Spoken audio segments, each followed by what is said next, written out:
Top story today. I think it's pretty easily the Trump putting the tariffs on cars. And it's kind of hard to gauge what a top story is because it can be so subjective. But in this one, if these tariffs stick around and this isn't just some temporary negotiating tactic to get reciprocal trade or get better trade terms, then this is something that will definitely affect you and your wallet and your lifestyle more than anything else that's going on today. So boom, 25% tariffs on all imported cars. Now, if you're a car company that is a foreign company but makes them in America, you get around the tariff. And think of like the biggest car company in the world, isn't it Toyota? But they do so much manufacturing here. And trying to nail this down and do this in a way that will help manufacturing revive itself somewhat here in America and will also help American companies. It's really hard to do this and be precise about it. Because if you do have a tariff on all cars that are made outside of America, any imported car is going to have a 25% tariff on it. Well, what about the cars that are made here, but the seats are made in Mexico and the dashboard's made in China and the components are made somewhere else? And, a car is not something that you just whittle together out of a single piece of wood. This is an amalgamation of amalgamations. And so how do you prevent against that? How do you solve for that? Is that really that helpful? What counts as, an assembled car, and they have to have rules for that and whatnot. But what if they just build all the pieces overseas and then have a final assembly plant here? That's not what we want. So, the ideal would be free trade or something close to it. Maybe something reciprocal, just 1 or 2%. But that's not what's on the table. Right now we have the American imports that go one way or following one set of rules. And if they go the other way and they don't follow the other set of rules, a lot of times we look the other way and we'll say, okay, Canada, you can put a 200% tariff on our butter or whatever weird things that they do. And we'll still be cool in all other facets. Well, we're going to stop being cool in all other facets. And that's what this is, looks like it's about. Because I like the initial tariff approach by Donald Trump of we just want reciprocal tariffs. Whatever you're doing to us, we're going to do to you and vice versa. He is leaving that realm here. And there's a couple of explanations for it that he gives. Number one, he says, this will help American manufacturers. This will help bring some of that manufacturing home. He's also thinking that this could punish some car companies who don't want to be more American, whatever, you can read into that. The concern here is also, is this going to hurt car buyers as you are going to need to purchase a car guaranteed on a long enough time scale? Tariffs are something that can drive prices up. Tariffs are something that drive prices up for like your sugar. There's a big tariff on sugar. There's a protective tariff and a subsidy on sugar. And I know when you go to the store, you think, wow, I can get this giant bag of sugar for $5. Well, it's half that price pretty much everywhere else on earth that doesn't protect their sugar industry. So you have this going on in a lot of the things that you buy. They are wildly affected by tariffs all across the board. And so we kind of have a good idea what this would look like, except for the fact that we don't live in a static world where if we put a 25% tariff on cars and no one else is going to change any of their behaviors ever. People will start sourcing them from different places. For the countries that comply with Donald Trump and they get off the you-know-what list and they're allowed to import cars at a reasonable tariff or something smaller, maybe people will move a bunch of manufacturing there. Maybe we will find alternatives. Maybe we'll start carpooling more. Maybe, well, we're not going to start using DART more. That's just never happened. That's there's no support for that. But we're all looking for this because is this going to be temporary is kind of the first question. How long will this last? Because if we're going to have this just be the law for the rest of your life, then it's definitely going to be noticed by you next time you have to buy a car. So this was Donald Trump signing the order, taking questions, explaining to the media there's a new tariff on imported cars. Doing is a 25% tariff on all cars that are not made in the United States. If they're made in the United States, there's absolutely no tariff. We start off with a 2.5% base, which is what we were at, and we go to 25%. And basically, as you know, and as you've been saying, not reporting as accurately as it should be reported because it's a massive story. business is coming back to the United States so that they don't have to pay tariffs. And I think. See, now I love having this conversation here because we're getting to have an intelligent conversation. This isn't like yesterday's show where Jasmine Crockett said something dumb, and so we're going to see what the fallout is. That has almost no effect on your life. This one does. This is a big one.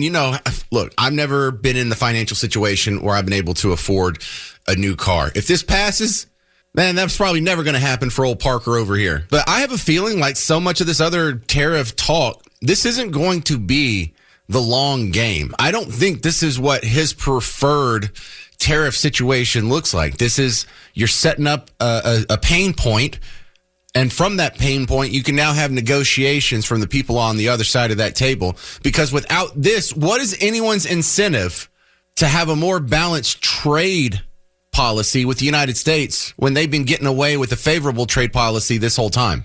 There's none. So what do you have to do to make them want to negotiate? You have to change the table into something that they don't like. And then you have to offer them the resolution to end that pain point. So if that's what this is, then it's straight out of Art of the Deal. It's straight out of the How to Win Friends and Influence People. It's straight out of the books they made you read when you had that business minor in college. If not, this is going to wreck shop for people who are in the car business, wanting to buy new cars. There may be some nice consequences for the little bit of American manufacturing that moves back here. But it also kind of gives a criticism there that, hang on a second, your best friend's Elon Musk. Isn't his one of the few car companies that makes pretty much all his cars here? Are you just doing this for your friend? I don't think that's why he's doing it, but it does open up that leg of criticism. Coming up next, the man who knows more about cars than any of us, the great Jerry Reynolds from the Car Pro Show here on WBAP. We'll get his take on it. If you're thinking about buying a non-American built car starting today, 25% more than what it was 2 days ago. Do you agree with this? 800-288-9227. Because what I'm really asking is, there's going to be positive aspects and negative aspects. Do you think this will cause more harm than good? My next guest, Jerry Reynolds from the Car Pro Show, going to help us make a little sense of it. Welcome back to the show, Jerry. Hey, buddy. Good to be with you again. So when we talk about cars that aren't made in America, that's a pretty wide swath, but it's not just American cars or foreign cars. It's a weird mix. Like I hear most Toyotas sold in America are made here. And then there's a bunch of American companies that if you buy a truck from them, that's probably coming from Mexico. So who is this going to help and hurt the most?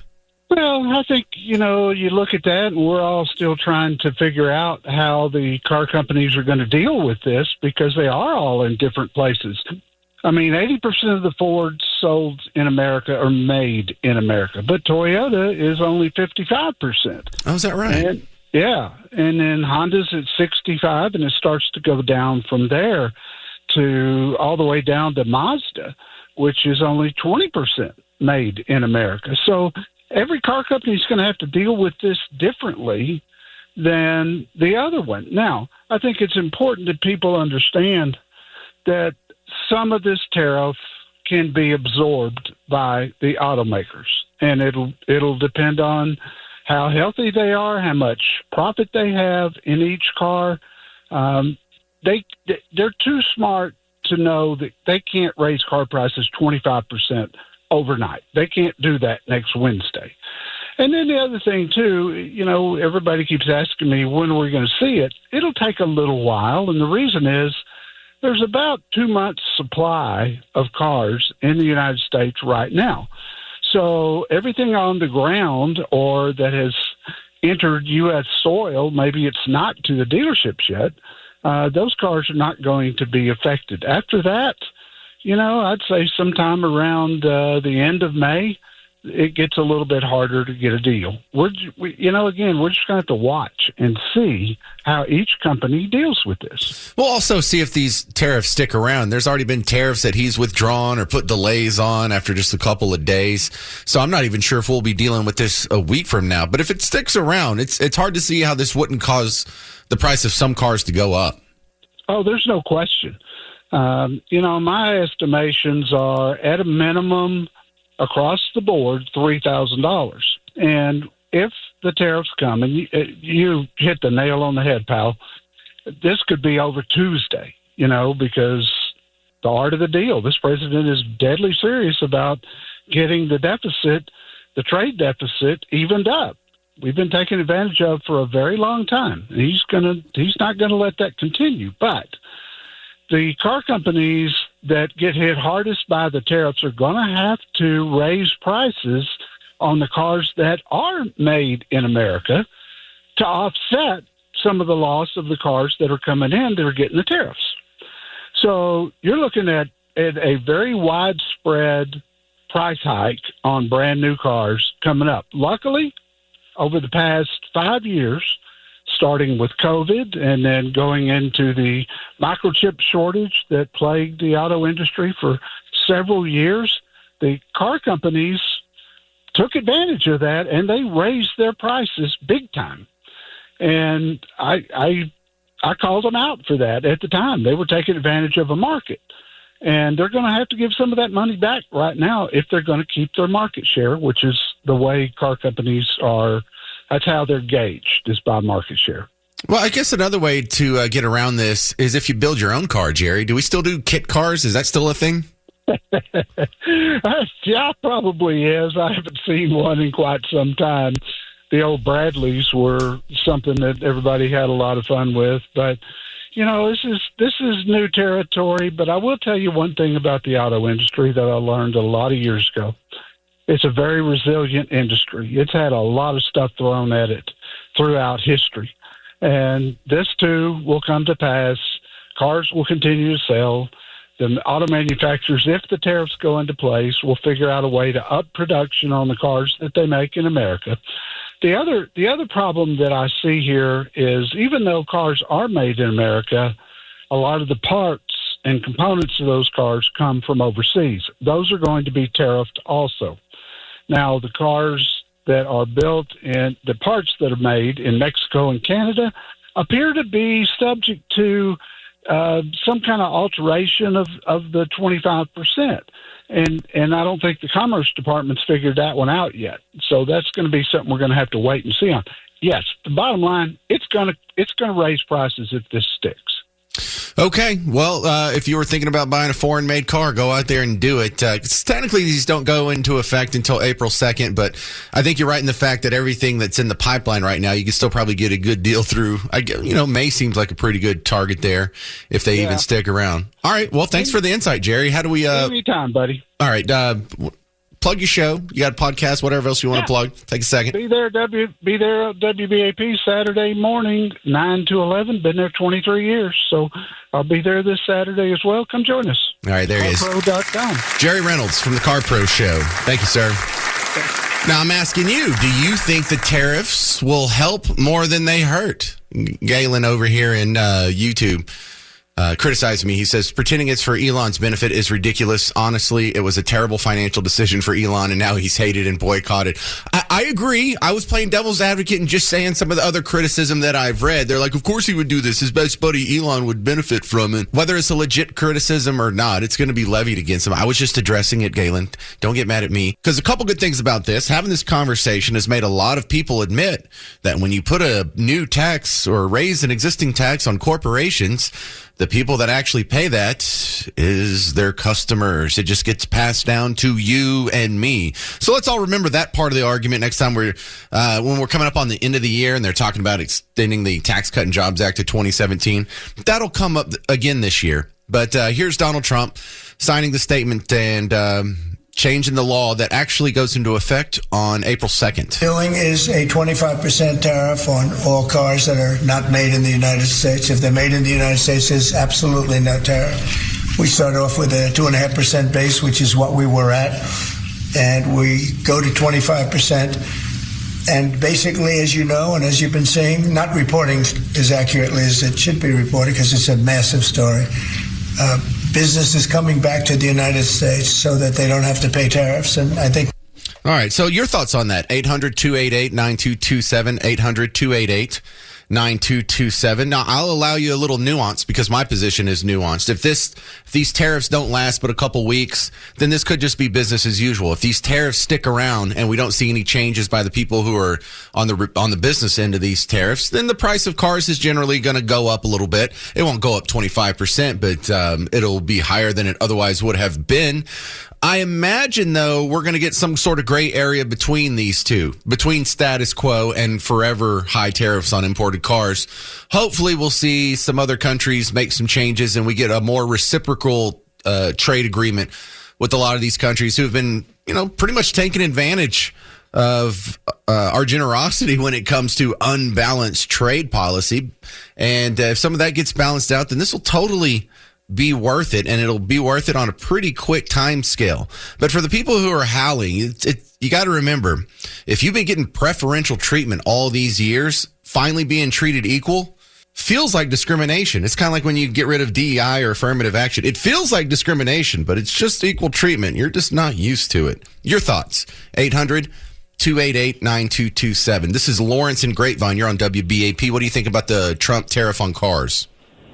The Trump tariff on cars is excellent. If you talk to any union member, any UAW, Ford, Chrysler, GM, we are all in solidarity with our President Trump. We supported him because manufacturing has really been impacted by these crooked entities. Trump is 100% right when he explains how we have been getting manhandled by the Europeans, by the Asians. Everybody comes and takes from America.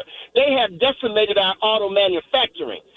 President Trump is the first politician to come back and say, look, we're going to fight for the working man. And he is doing it. And let me explain to people who got problems with the tariffs.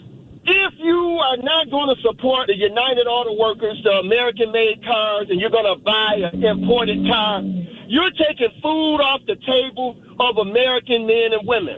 And if you're going to go that route, then we should put tariffs on you to level the playing field. It's real simple. The reason why Michigan, I'm from Flint, Michigan. When I hired in 76, my wife is current, 40 years, a union rep. My point is this. When I hired in 76, we were making so much money in the automakers. We had over 100,000 people in Michigan alone working in the auto industry. When we got our favorite president, Jimmy Carter, and every president since, Bill Clinton, and NAFTA. NAFTA destroyed the auto workers' base. Donald Trump is trying to revitalize that, and he's doing it the correct way. We have to start supporting America. What back in the day, the UAW used to say, buy America, buy America.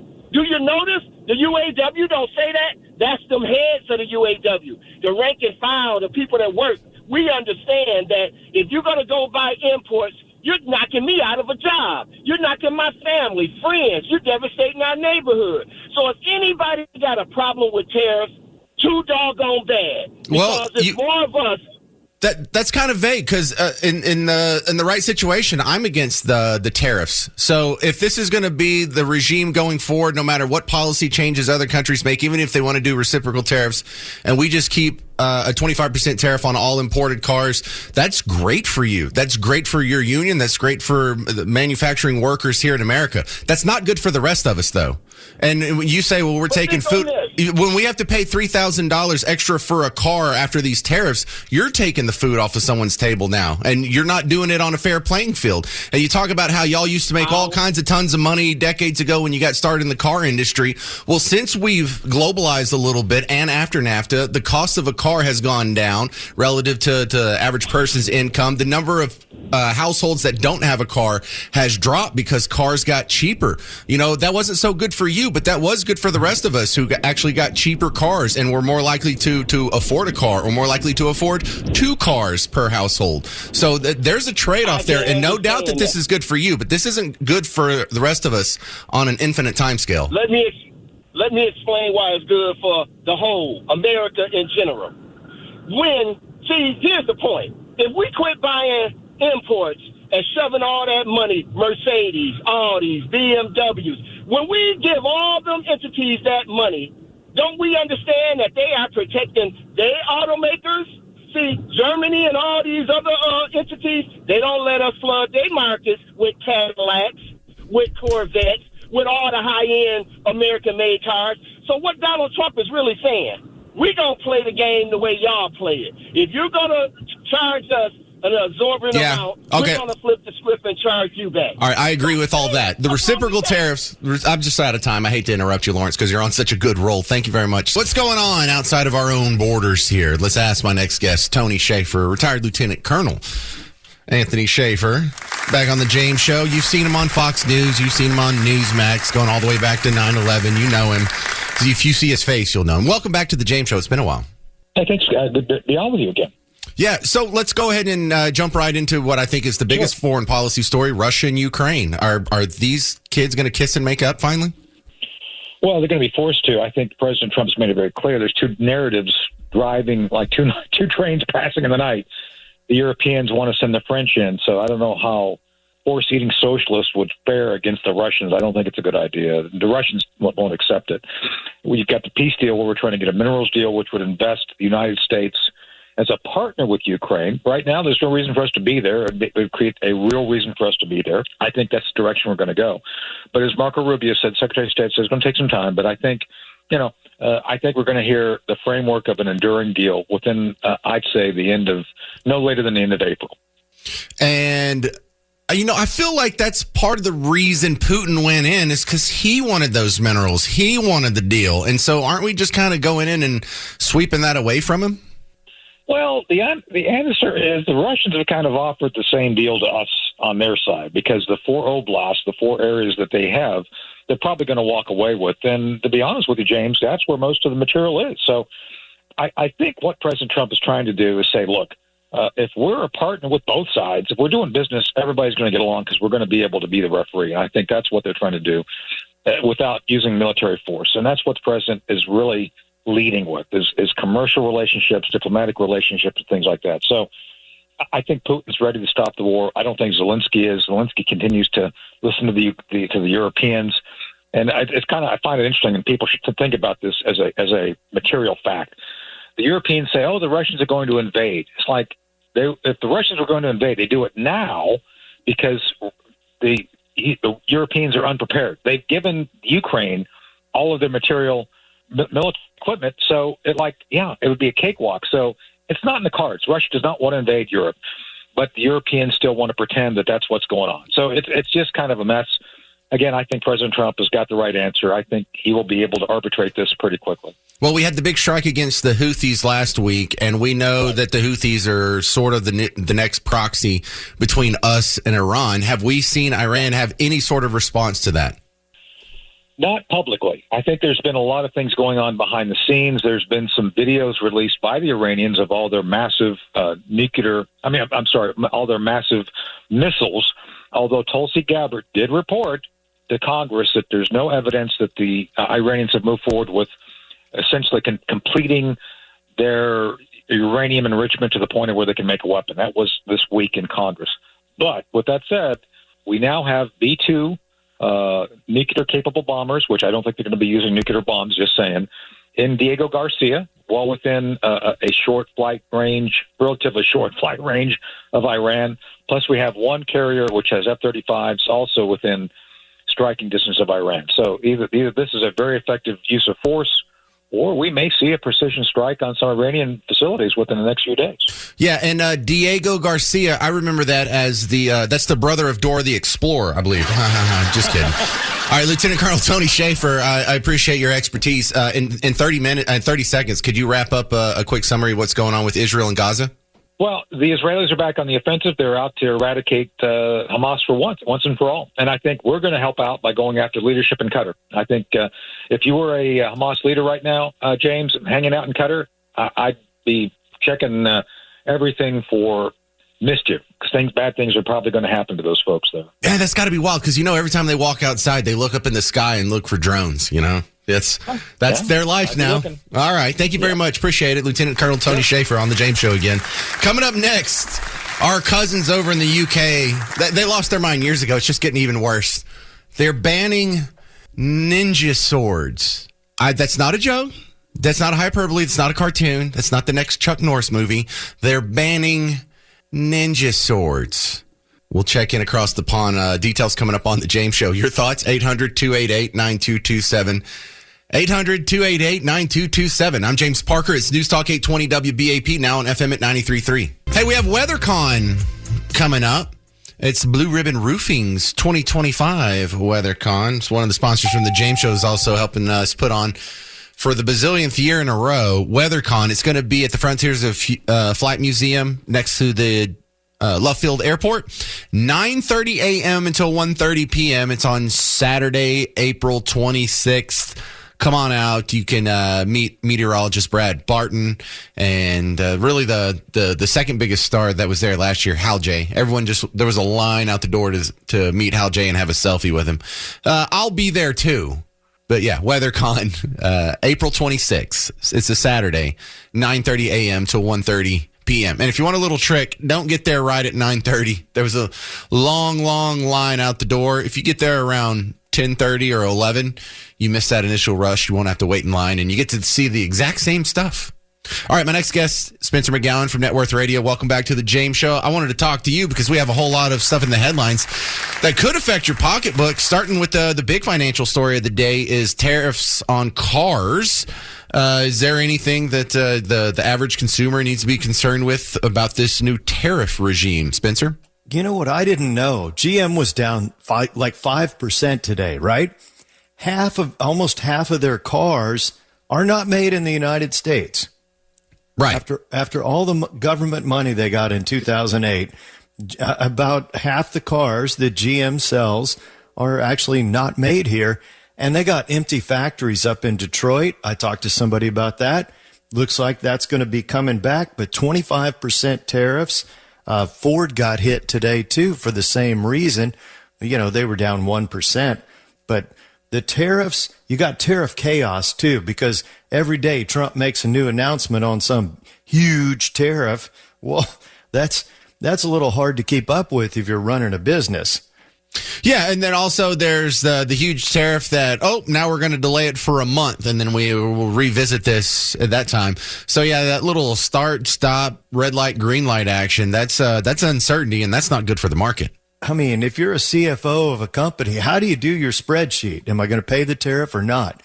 Now, it's one reason that we are technically in a recession, according to the Atlanta Fed. Oh, stop it. We hadn't had 2 quarters of negative GDP growth. Well, we're in contraction. Good point, James. Yeah. You know, because the James Show is the most fun in the afternoon. So, yes, you actually do have a minus 1.8% projected for 1 quarter by the Atlanta Fed.